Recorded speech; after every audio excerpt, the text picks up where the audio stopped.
We're good to go. Welcome if you're watching the recording. Check the description for the timestamp of when we actually begin. I'm going to hang out here for a few minutes.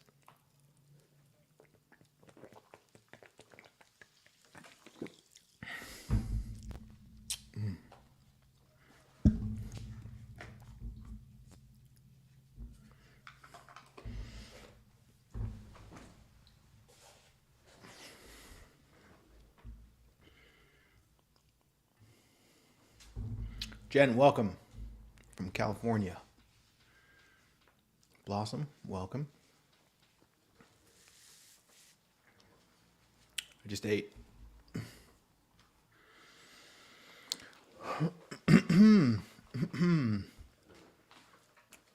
Belgium. Technically, I'm supposed to be on a flight coming back to Lisbon from Belgium. Or I should say I have a flight from Belgium to Lisbon today. Because I was going to go to Belgium last week on Tuesday, but I didn't end up going. But I still have the flights. I was almost there.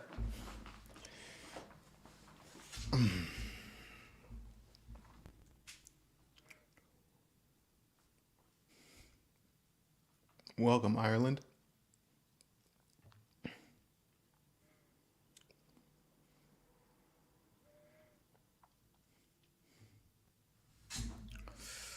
Oh my goodness. Oh my goodness. Oh my goodness. Oh my goodness. Oh my goodness. Oh my goodness. Oh, you know what? You know what I want to know?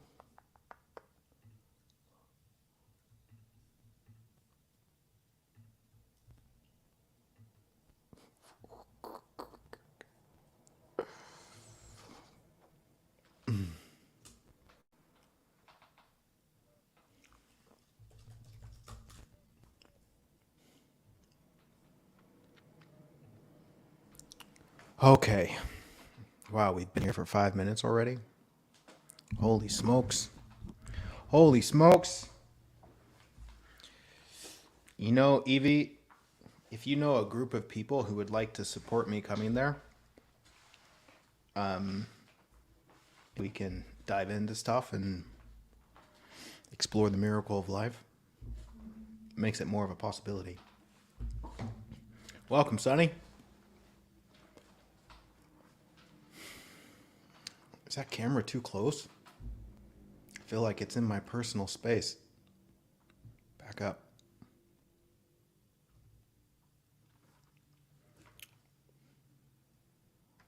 Move it down just a little bit.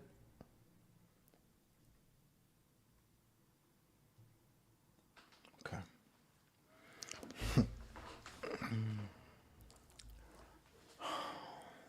I guess we should just jump into this. I feel like waiting some more, but I can tell it's just like a delay. I'm just delaying. But these things, you have to jump into them. Oh my goodness.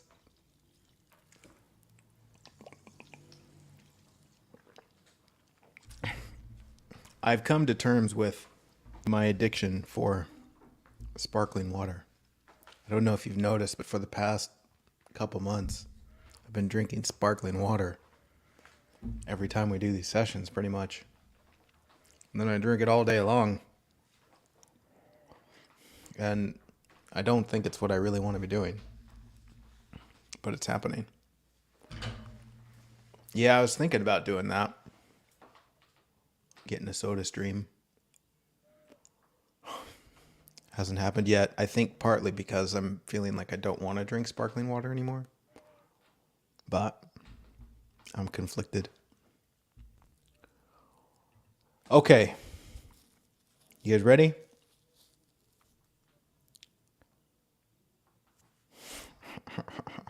Hello. Oh, okay. I just have to remember that this is extraordinarily playful. And I'm just here to hang out with you. Okay? Can we just release all the expectations that I have to know what I'm talking about? And can I just hang out here? Right, because I do this show and sometimes, wait, am I supposed to know what I'm supposed to say? Am I supposed to know things? No, that's not what this is.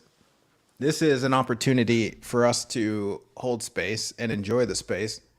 And then I'll talk about the topic today and I'll share my experience. I'll share what I see as beautiful. And if you want to hang out and listen to that, your prerogative. So, welcome to the program.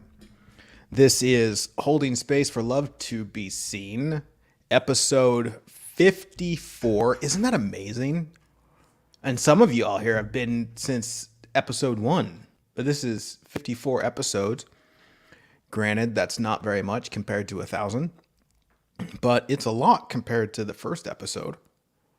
And I had no idea that we would just keep going. And I keep thinking, are we coming to the end of this series? No, it's still happening. But we've created a huge collection of awesome video explorations. My goodness. Welcome to the program. My name is Tiger, and I'm going to share some insight and wisdom on the topic of courage in relationships.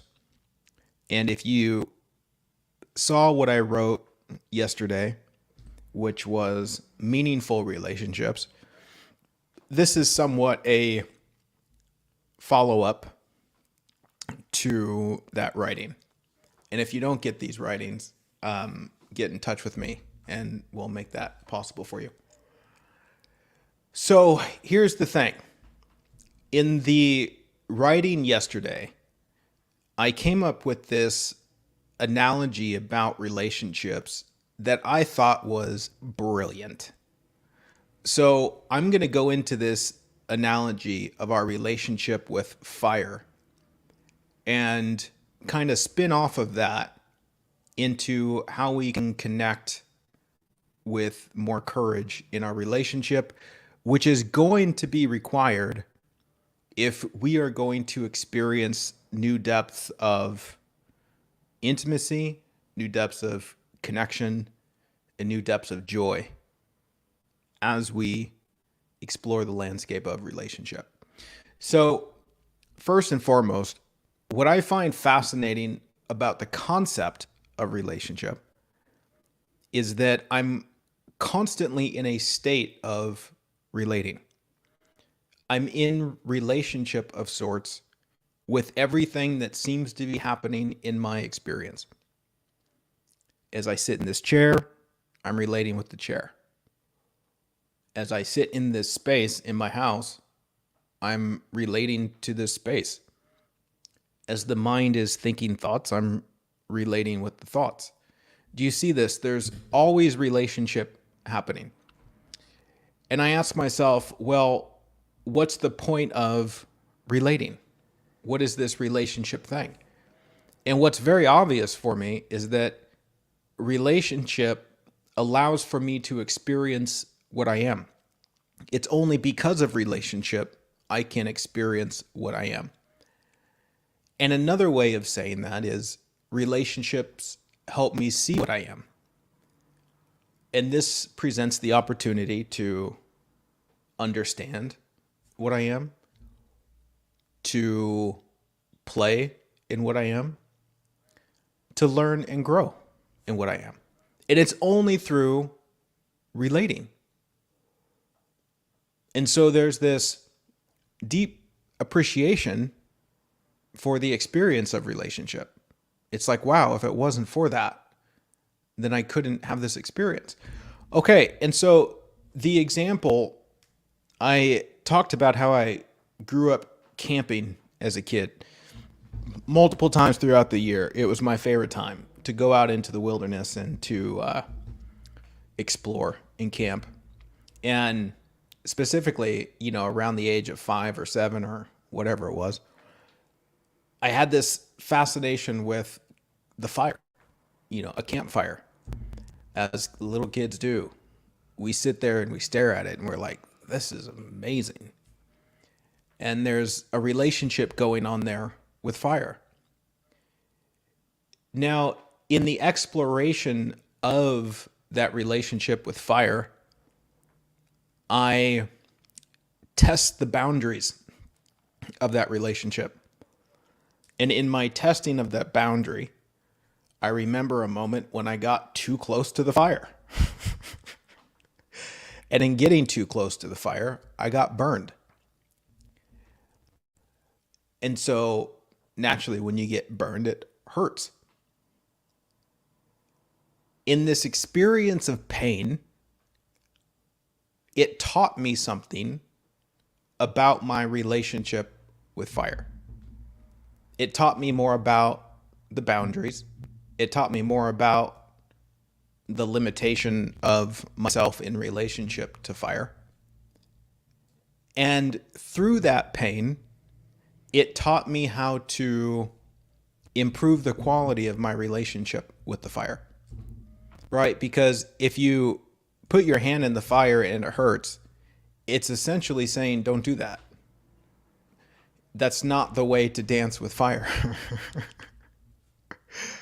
Now, initially, when we experience pain in our relationship with fire, insert anything else here, we experience pain and then we want to blame the fire. We want to say that the fire shouldn't have burned me. But really what happened in the exploration is I was seeing my participation in the process of that burn, which was essentially, oh, I was using fire in a way that it wasn't meant to be used. And so it teaches me about that relationship. Now, the thing about my relationship with fire is that fire can be extraordinarily beneficial. It can add immense value to my life. Equally as so, fire can be very destructive, especially to my physical experience, if I don't use it appropriately, or if I try and use it in ways that it's not meant to be used. And so there's an opportunity here to listen to the feedback of pain and then improve the quality of my relating. And you know what this does in this example? In understanding the value fire can bring and understanding the pain that it can bring, it invites this sort of reverence for fire, this deep respect. It's like, wow, this is incredibly valuable. And it's also something to be respected. And if I don't respect it, I'm going to get burned. My main point here that I'm fumbling my way through is that in our relationships, when we are experiencing pain, we're engaged in a learning process. And if you learn the lessons, it teaches you how to relate in a much more productive way. We can very easily look at our relationship experiences and see where there might be pain. And I wonder if we're open to see how that pain is exposing the ways that we are misusing the relationship. We're using it in ways that it's not meant to be used. And in doing so, in learning that lesson, we can take a step back, recalibrate, and alter our approach.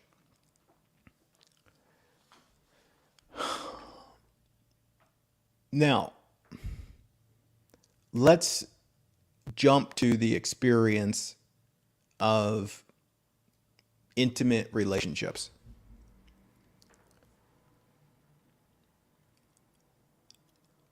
My goodness, what an opportunity for depth, value, beauty, and joy. Right? Equally as so, what an opportunity for pain, suffering, disappointment, and all that good stuff. On one hand, this experience can be extremely valuable. On another hand, you can get burned. The fundamental opportunity that I see in what I'm pointing to is to move from this place of blaming the fire, blaming the person I'm relating with, and recognizing that if I'm getting burned, if I'm experiencing pain, the path is not so much to change the fire, to ask it to be something that it's not, but it's to investigate the ways that I'm clinging to what I want from the fire and asking it to give me something that it can't give me.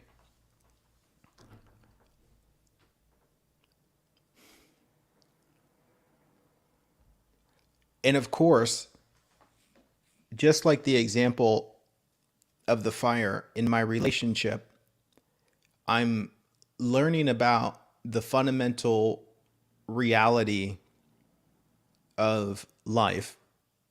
And in this case, life as it's expressed as fire. And in relationship, I'm learning about the fundamental reality of being human. And as I engage those relationships, it's teaching something about myself and how to operate in life in a much more constructive and valuable way. Fair enough?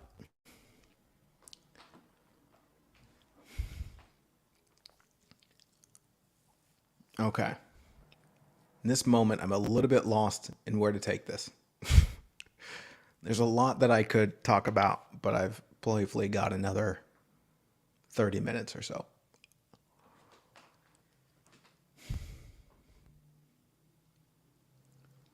And I think the best course of action here is to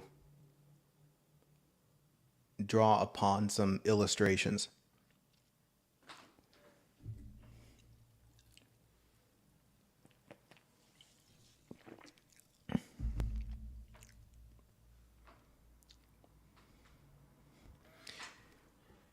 Let's look at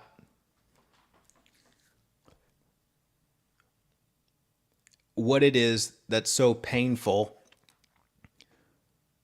about intimate relationships, partnerships, and lovers, and all that good stuff. What I've recognized is that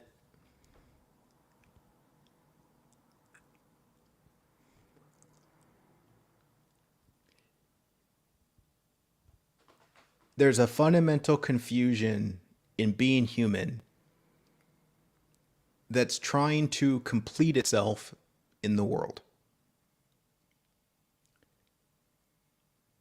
Looking for wholeness, looking for love, looking to complete who I think I am.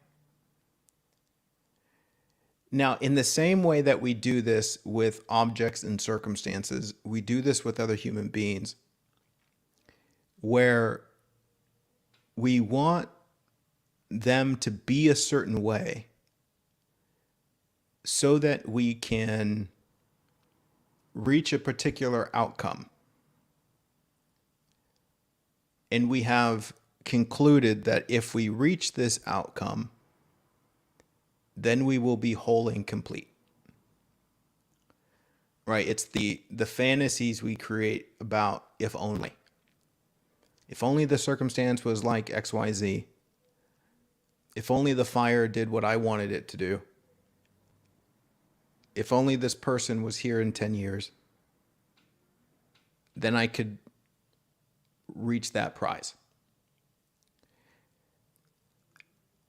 What's happening here is I am looking to the other person to be what I want them to be so that I can find my own wholeness. Now, again, you can do this with a job. You can do this with your parents. If only my parents were how I wanted them to be. You can do this with anything that you relate to.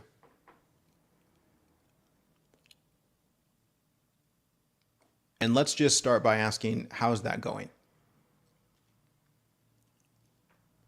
How's it going in the experience of wanting other people to be how you want them to be so you can relax? If we pay attention to the pain, what we are invited to learn in some way or another is that this is not the point of relationship. And if you try and use relationship that way, it'll hurt.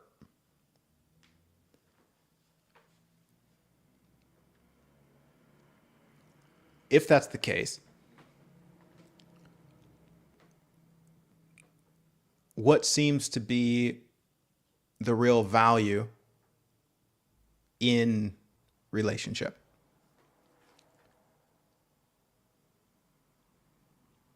Oh, this is so beautiful to me. It's such a transformation in how we perceive relationship. And what it points to me fundamentally, going back to what I talked about in the beginning,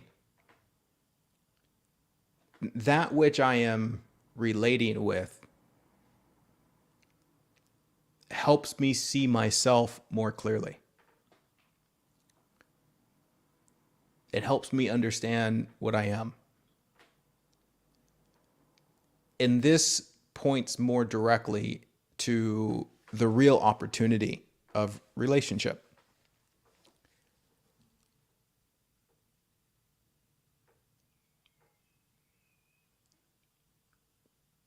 And the more clearly I see what I am, the more I see my misunderstandings, the more I see my confusions, the more I see my fears.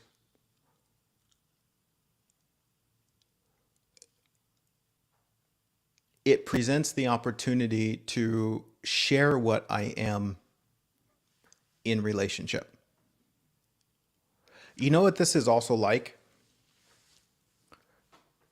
This is like a transformation that assumes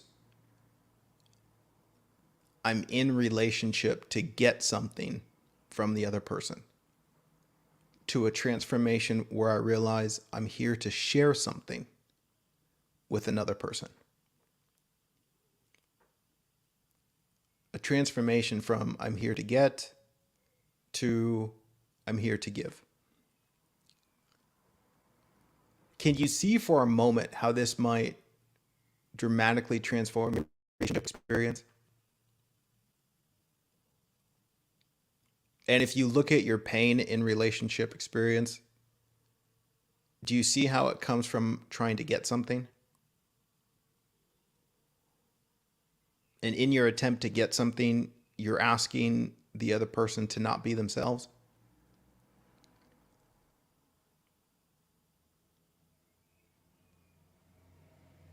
And this is super profound because it's the absolute killer of a safe space in relating, where you're asking somebody to not be themselves. Please be what I want you to be.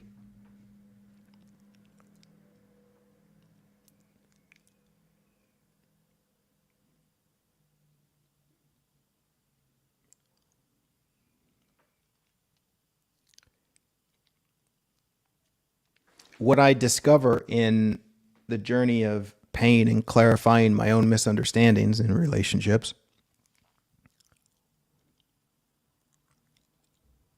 it points me to see this confusion that's holding on to the other person and invites me to let go of them.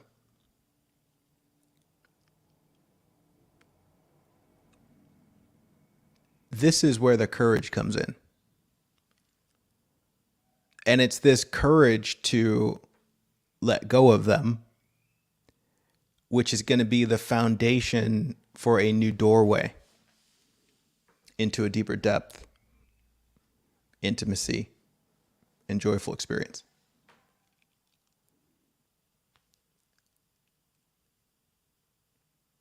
Please see if you can see that.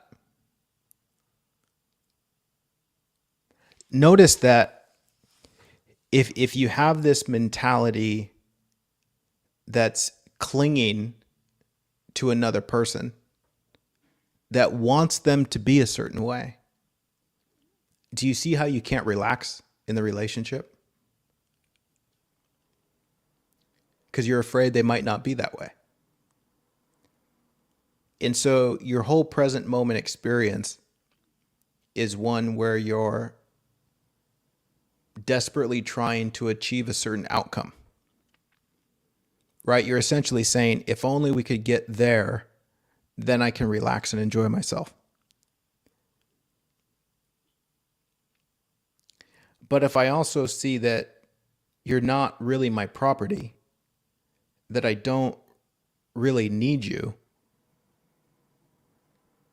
then I can relax right now and let you be as you are.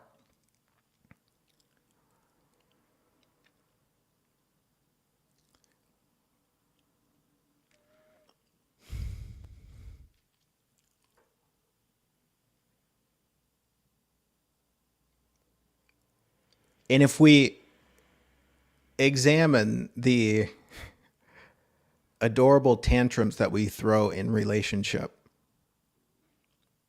where we want other people to change, we want them to not behave how they behave. Can you see this declaration that says, if only you weren't you, then I could be me?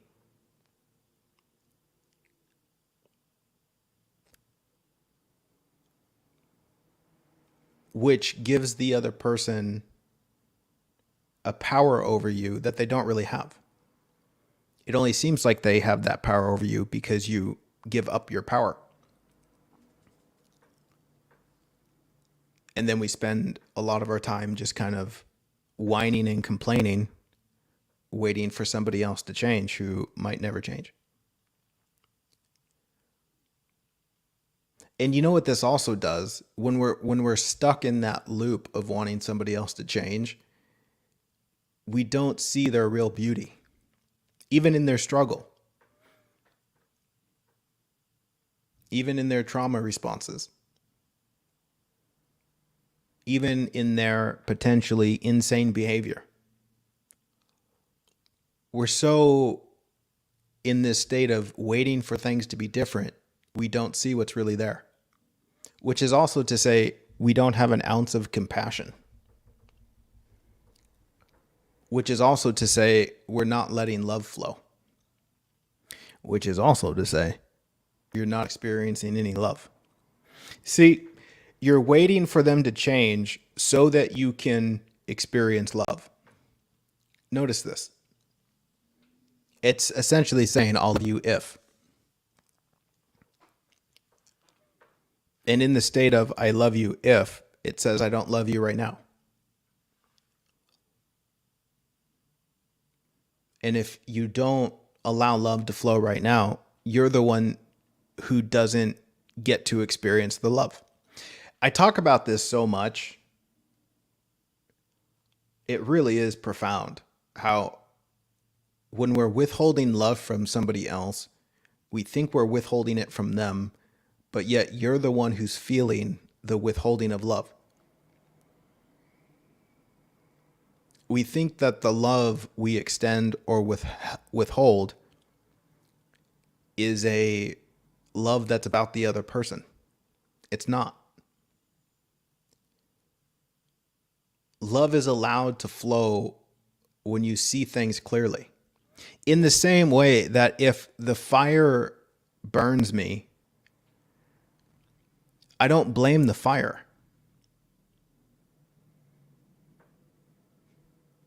If I blame the fire, I don't see the fire's value. I reject it. I don't have a reverence for the reality of what it is. And in that reverence is also an extension of love.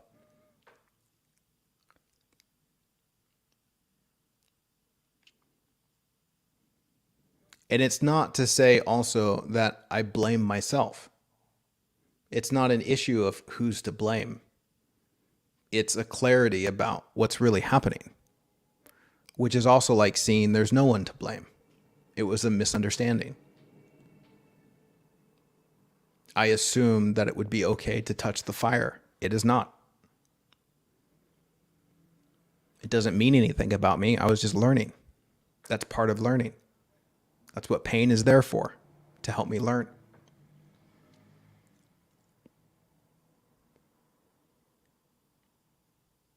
It's almost like I could get burned by the fire and then bow down to the fire and say, thank you. Thank you for helping me learn. It would be silly for me to judge the fire and not want the fire to be the fire.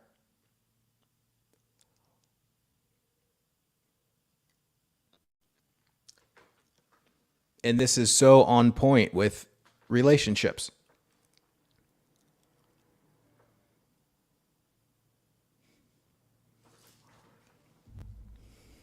I think.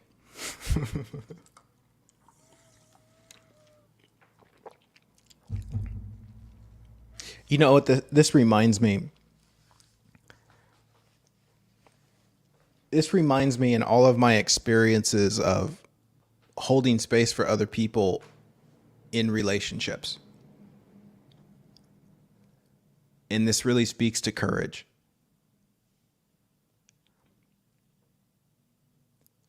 And I'm wondering if I want to talk about my immediate experience. I don't know. And how to talk about that.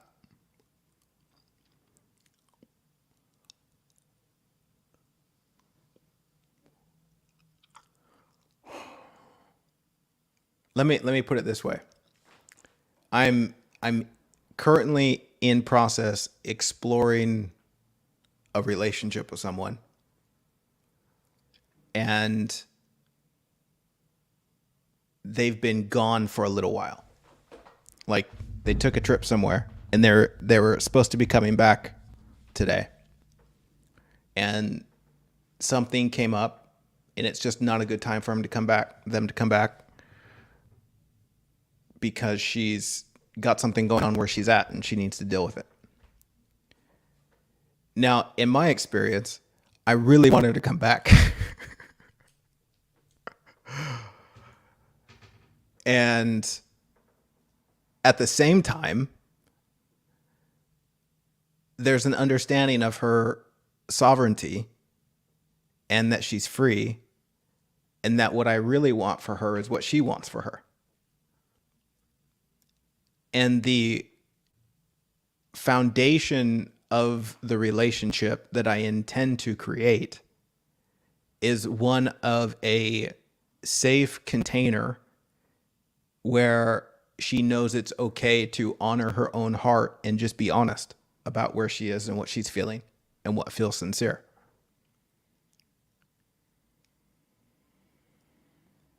For me, that's the greatest and most sincere act of love, is to let go of someone and to not try and use that other person to satisfy what I want, because I'm totally fine if I have to wait. And so the courage in this is to surrender what I think I want and trust the sincerity of somebody else's heart for their own experience. Because you know what happens if you don't do that, right? Imagine she tells me that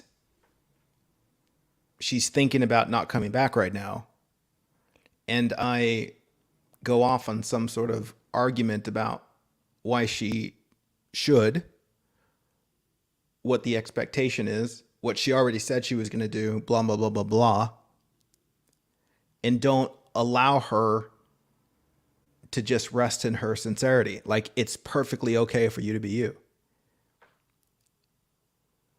Do you see that that creates a space that says it's not safe to be you?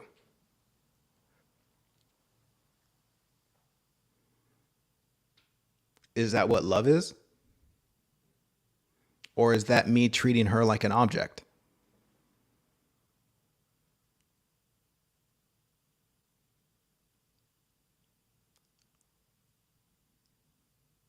You know, again, it comes back to the opportunity of relating. It's like the opportunity of relating is to let love be experienced. The opportunity is for love to look out from behind your eyes and touch everything you see. And for that to happen, I have to get out of the way. And I find so much more joy and value in extending that kind of love as opposed to exercising some sort of control over another human being. That's not loving at all. That's not fun. That's to be in a constant state of fear.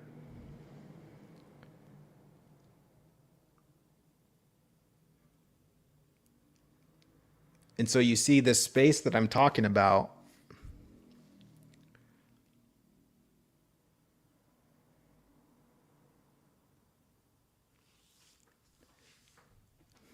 is a space of reverence for life and other human beings, especially in relationship. And you know what's funny too is, okay, so we can say in one breath,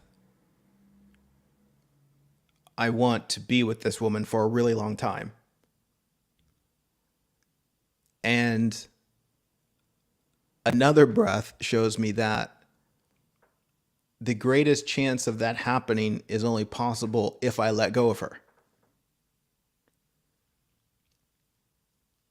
Do you see this?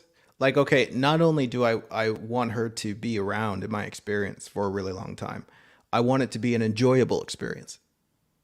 I want it to be a loving experience. I want it to be a deep experience, an intimate experience, a beautiful human experience. Right? Okay, so if that's the sincerity of what I crave, the only way that that has a chance of happening is if I let go of her.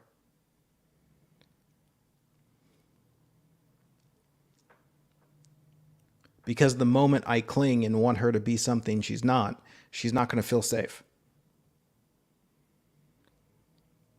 I find that so fascinating.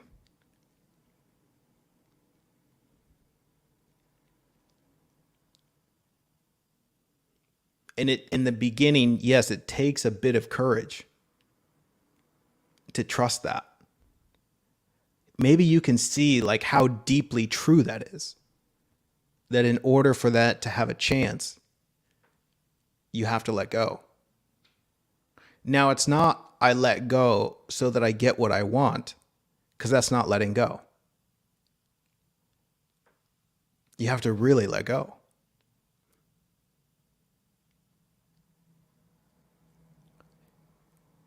This does another thing, which I think is worth mentioning. Because I let go, which is my idea of how you should be, or how I think things should be in the future, I recognize that the only time I have with you is right now. And if I feel the way I feel about you, I really want to maximize that time right now, which drives me into like a deep presence, which again only contributes to this space being one in which you would want to stay in.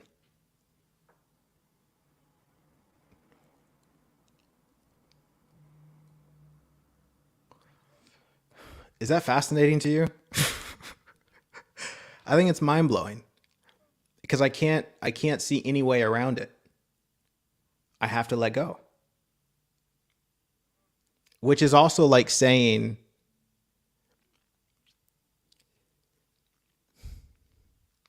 and just being deeply honest, like, man, I like you, but I also see that I don't know what's best for you. I don't know if it's best for you to hang around in my space. I don't know where life is going to take you, because that's the truth, right? I'm admitting the truth. And so I'm going to align myself with the truth rather than fighting the truth and thinking that I know something that I don't know. And then also what I see, as I mentioned before, the more I let go of you, the more beautiful I see you are. And the beauty that I see comes through in how I treat you. You know what? I'm half tempted to do like a series documenting my relationship experience. I think that would be fun. Gosh, I'm playfully so busy though. I don't know where I'd fit that in. Maybe we'll just turn this show into that. Because it's just really, really beautiful.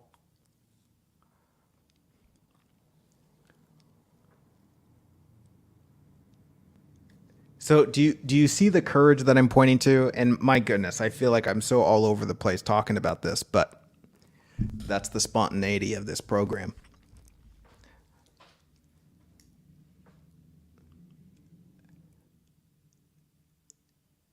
The opposite side of courage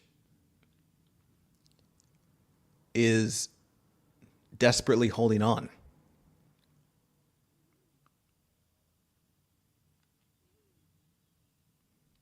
Do you see that? And in our holding on, we're holding on to something that's not true. We're trusting something that's not true. Most notably, I know how things should be. I know how you should be. That's not true. And we're operating that way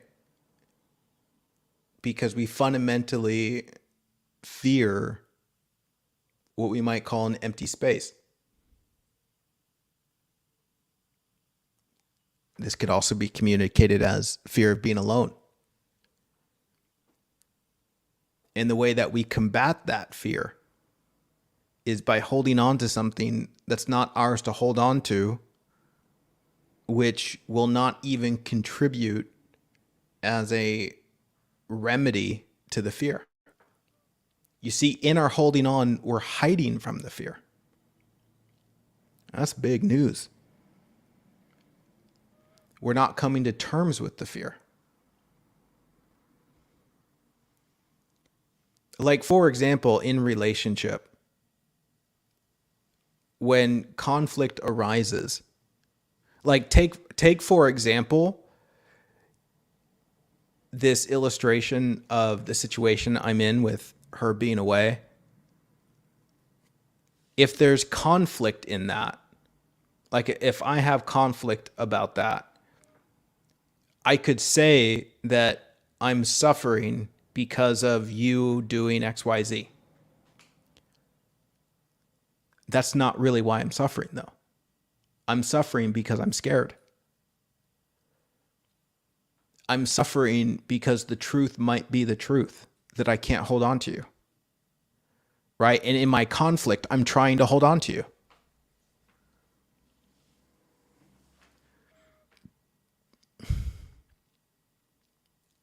And so what's the remedy? Being honest. If I was conflicted and I was having an emotional response and I was bothered, it's a beautiful opportunity to communicate what's going on inside of me. Like, oh man, I'm feeling really bothered by this, not because of you, but because it shows me what I'm scared of.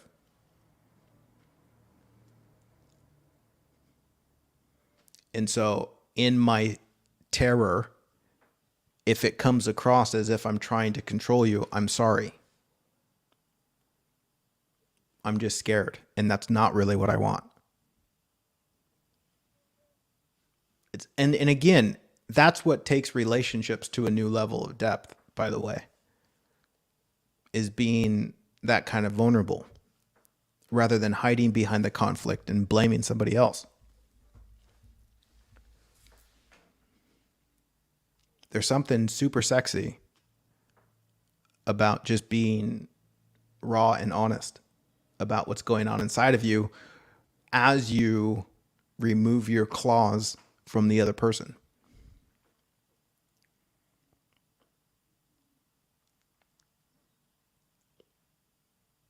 Okay. Did we make progress at all?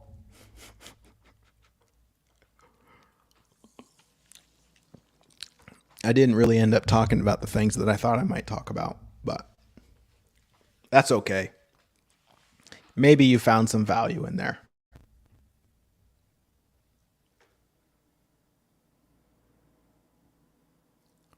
Let's see if there are any questions from the live audience. Now would be the time to ask questions if you have questions. You know, it's great because you guys are leaving a bunch of comments about how valuable that was for you.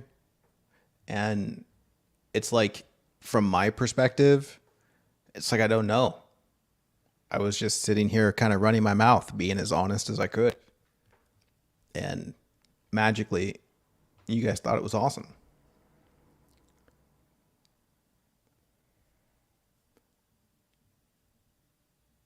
Jen, I see your question from 40 minutes ago.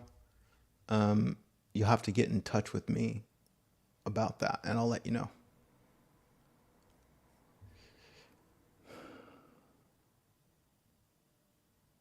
What about issues like finances? Like when you disagree about spending? You know, there's so many different ways to approach that.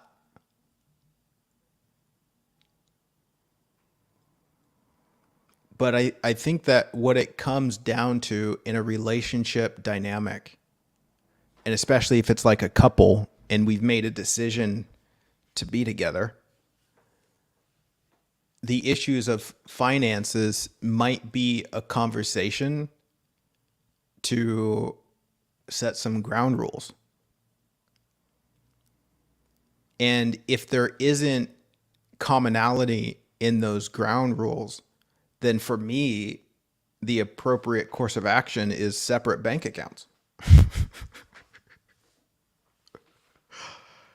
Because that's perfectly legitimate. It's like, okay, I can understand that you see this fundamentally different from how I do. So I'm going to let you have your experience and operate the way that you want to. And because the way that you want to doesn't feel good for me, I'm going to do it differently.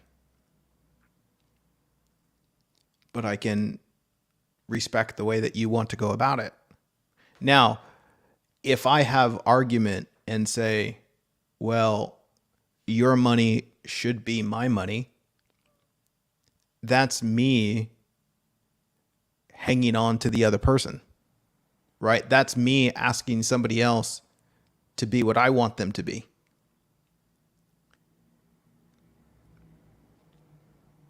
And if it was flipped around,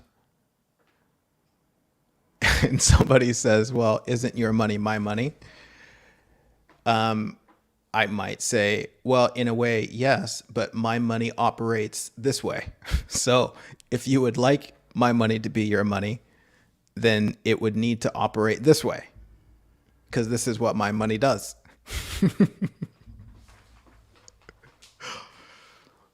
There's playful ways to explore it, but fundamentally what it comes down to is just an honest conversation that honors how the other person flows. And then also, you know, when two people come together, it's very possible that they're diametrically opposed in the way that they operate. And it might not be a good fit.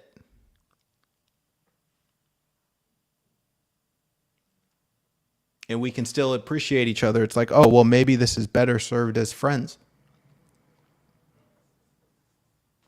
Because that's also the thing about partnership, right? You want to partner with someone that there's some commonality. If everything's just the complete opposite, I don't see that working out so well. Now, again, this relates to some sort of partnership.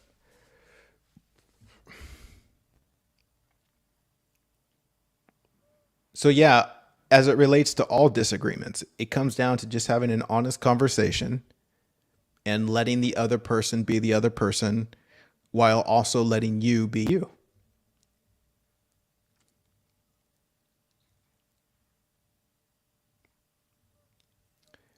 Question here. I don't really understand this. I don't need you. This wholeness thing. How to get whole and complete without another person to make you feel that way? Aren't we humans created the way that we need another person to survive and to not do life alone, to be whole and complete? We need that attachment. That's beautiful. Thank you. Well, this presents a sticky dilemma. What? I just have a notification that I have a meeting in 5 minutes.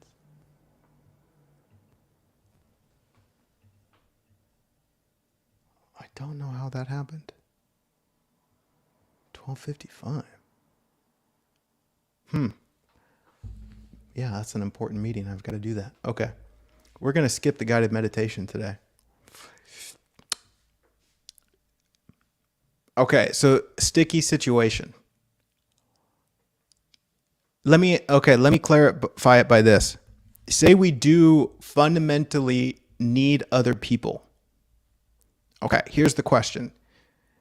Do you need other people as they are, or do you need other people to be how you want them to be? Because if you need other people as they are, that's already done. People are as they are. So, do you need something that you already have? No, it's already done.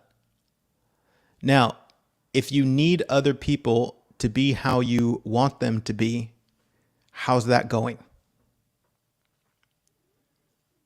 Right? In a way that says, I can't love myself unless you are how I want you to be, which is like saying, I'll love you if, which is saying, I don't love you unless you be what I want. And if you be what I want, then you're not being you. So the you that I'm loving isn't really you. That's not love.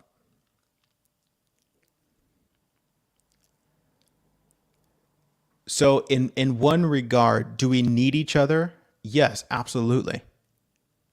But we need each other as we are. In the same way that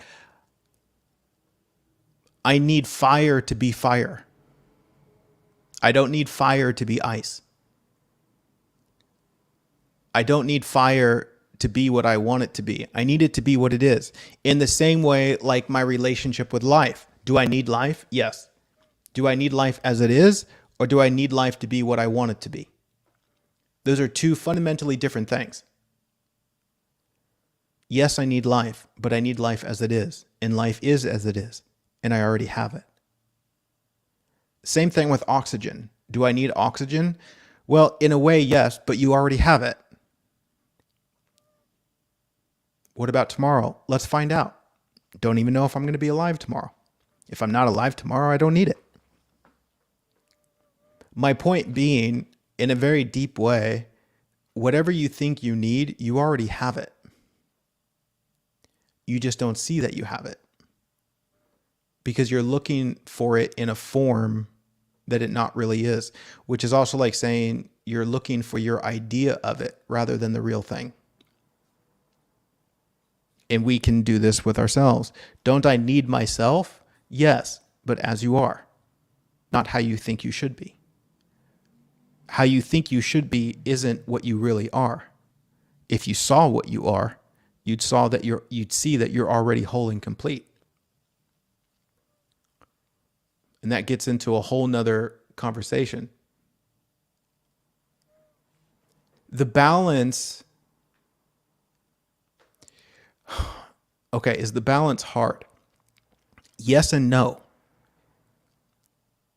It's infinitely easier than trying to control everything. Right? It's like, is living a conscious life hard? Well, maybe, but it's not as hard as an unconscious life. And so in contrast, it's easy. It is what it is. And I could imagine if you think it's hard, it will appear hard. Sometimes we want it to be hard as an excuse of not showing up. But really, there's just a profound simplicity to it all. All right, loves. I apologize. I'm not going to get to the rest of these questions. I got to do a meeting. Love you. Appreciate you. Thank you for the donations. I will be back next week to talk about whatever I end up talking about. Cheers. Bye-bye.